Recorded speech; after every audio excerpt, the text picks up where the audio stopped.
Assalamualaikum warahmatullahi wabarakatuh. Kami dari kelompok 3 akan membahas hasil diskusi kami di tugas kelompok minggu ketujuh.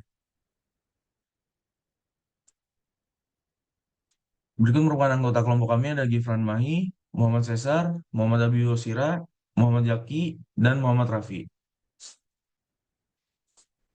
Selanjutnya untuk pertanyaan satu di chapter 3, tuliskan pernyataan kebijakan singkat yang menyajikan posisi mengenai perlunya memanfaatkan pemasok yang lebih beragam. Apa saja fitur atau karakteristik yang seharusnya dimiliki oleh pernyataan kebijakan Anda? Jawabannya, sebuah organisasi perlu merekrut dan melatih orang-orang dengan latar belakang multikultural dan melakukan promosi hubungan dengan pemasok dan pelanggan dari berbagai latar belakang, termasuk Afrika, Amerika Latin, dan kelompok beragam lainnya. Pada saat yang sama, penting untuk menyadari bahwa pemasok yang beragam adalah pemasok kelas khusus. Next. Lanjut pertanyaan 2 di chapter 3. Mengapa penting untuk memasukkan kebijakan yang menguraikan asal-usul dan ruang lingkup otoritas pembelian? Apa yang mungkin terjadi jika kebijakan tersebut tidak ada? Jawabannya, kebijakan sangat penting untuk mencegah terjadinya pengambilan keputusan yang sepihak yang mengakibatkan permasalahan hukum, konflik, atau bahkan kerugian finansial bagi sebuah organisasi.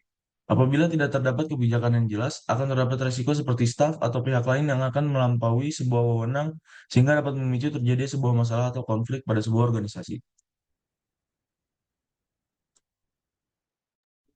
Selanjutnya ada pertanyaan soal nomor 3 dari chapter 3. Mengapa manajemen harus meninjau kebijakan dan prosedur pembeliannya secara berkala? Apa saja konsekuensi yang mungkin terjadi jika manajemen tidak meninjau kebijakan dan prosedur? Menurut Anda, seberapa sering kebijakan dan prosedur tersebut harus melalui proses penulisan ulang kecil atau besar? Jadi, pihak manajemen sangat perlu untuk meninjau kembali peraturan dan prosedur agar tetap relevan dengan bisnis yang bersifat dinamis dan juga dapat menyesuaikan dengan perubahan lingkungan yang terjadi. Apabila kebijakan dan prosedur tidak direview, maka akan muncul beberapa kemungkinan permasalahan, seperti biaya yang dikeluarkan tidak efisien karena bisa saja kebijakan dari pemasok berubah, menyebabkan melonjaknya biaya pemesanan. Kedua, penurunan kualitas pelayanan karena kinerja dari pemasok yang tidak dievaluasi secara berkala. Ketiga, tidak efisiennya layanan operasional karena prosedur yang tidak sesuai dengan perkembangan zaman dapat memperlambat produktivitas tim. Lalu untuk mengatasi permasalahan-permasalahan tersebut, bisa dilakukan pembaharuan secara minor ataupun mayor. Untuk secara minor dilakukan setiap tahun untuk melakukan penyesuaian perubahan peraturan kecil. Untuk perubahan mayor dilakukan 3 sampai 5 tahun sekali untuk melakukan perombakan menyeluruh yang dapat berpengaruh ke dalam strategi bisnis perusahaan kita.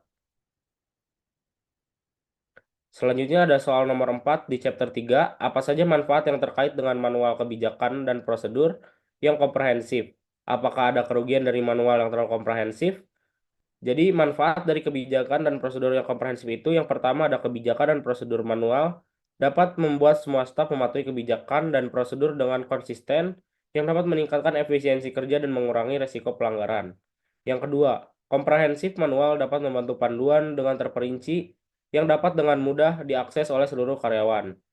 Yang ketiga, dapat membantu karyawan baru agar lebih cepat dalam pelatihan karena semua informasi penting semuanya telah terarsipkan dengan baik. Namun, terdapat kelemahan terhadap manual komprehensif seperti akan terjadi akan terjadi kelebihan informasi yang disampaikan karena terlalu detail sehingga menyebabkan beberapa informasi penting terselip di antara beberapa detail yang tidak relevan atau kurang relevan. Lalu selanjutnya ada kebijakan yang terlalu kaku akan dapat mengakibatkan terbatasnya respon cepat terhadap suatu situasi. Manual yang terlalu kompleks memerlukan pembaharuan rutin yang dapat memakan waktu dan biaya yang cukup banyak.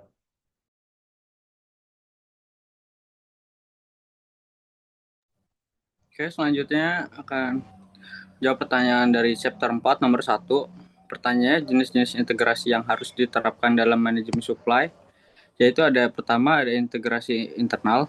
Di integrasi ini menghubungkan manajemen supply dengan berbagai fungsi internal dalam perusahaan seperti keuangan, produksi, logistik, operasi, dan pemasaran. Kedua, ada integrasi dengan pelanggan.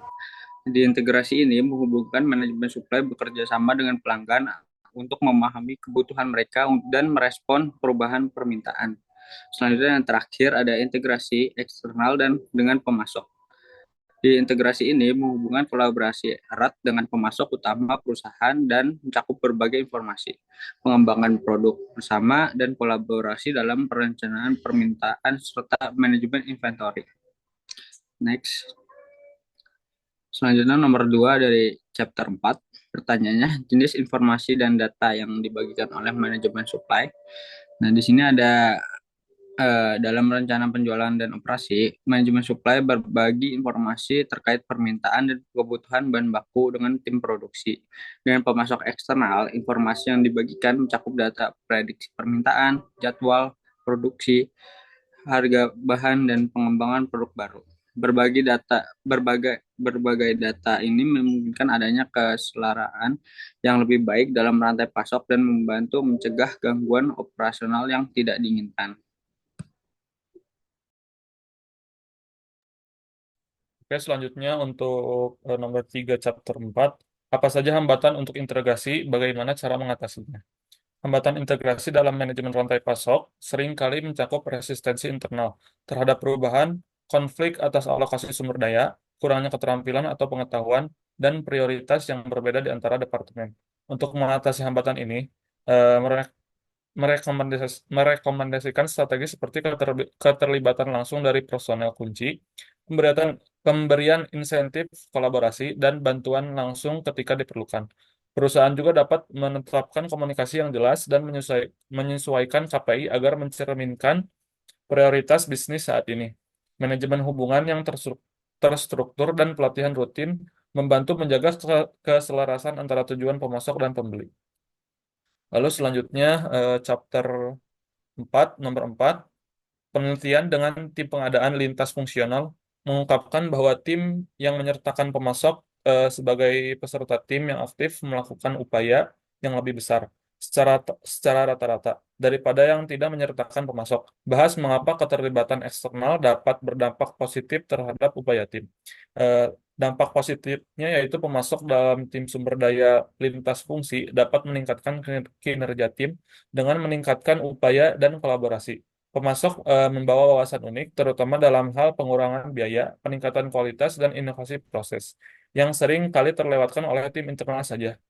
Tim yang melibatkan pemasok cenderung melaporkan pertukaran informasi yang lebih baik dan lebih sedikit masalah koordinasi. Pendekatan ini mengubah pemasok menjadi sumber daya berharga yang secara langsung mendukung tujuan tim dan dapat mempercepat pemecahan masalah serta peningkatan proses, sehingga menciptakan hasil proyek yang lebih efektif dan efisien.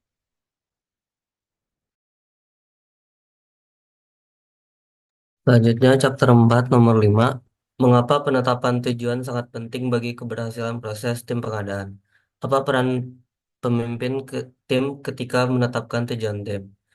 Penetapan tujuan sangat penting bagi tim sourcing karena menetapkan tolak ukur yang jelas untuk menilai kinerja tim, memfasilitasi umpan balik, dan memungkinkan pembagian penghargaan berdasarkan hasil yang terukur. Penetapan tujuan yang efektif memungkinkan tim untuk fokus pada hasil akhir daripada hanya berfokus pada aktivitas, sehingga memberikan arah yang jelas dan meningkatkan kinerja. Pemimpin tim memainkan peran penting dalam menetapkan tujuan ini, menyelaraskan dengan tujuan organisasi, dan memastikan bahwa anggota tim memahami pentingnya tujuan tersebut. Tanggung jawab kepemimpinan ini mencakup penetapan target yang realistis dan terukur yang dapat memotivasi tim, memberikan struktur, dan membantu mengukur kesuksesan tim dari waktu ke waktu. Next, chapter 4, nomor 6.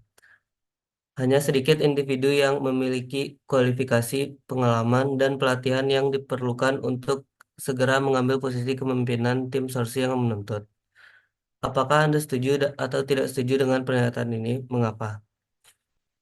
Saya setuju karena menjadi pemimpin tim sourcing membutuhkan keterampilan lanjutan, termasuk manajemen proyek, resolusi konflik, penetapan tujuan, dan komunikasi yang efektif. Peran ini juga membutuhkan pemimpin untuk mendorong kekompakan dan kreativitas di antara anggota tim, yang merupakan keterampilan yang sulit dikembangkan tanpa pelatihan dan pengalaman yang terfokus. Efektivitas pemimpin tim sourcing memiliki dampak kuat pada kesuksesan tim, sehingga sangat penting bagi organisasi untuk memilih dan melatih individu yang berkompeten.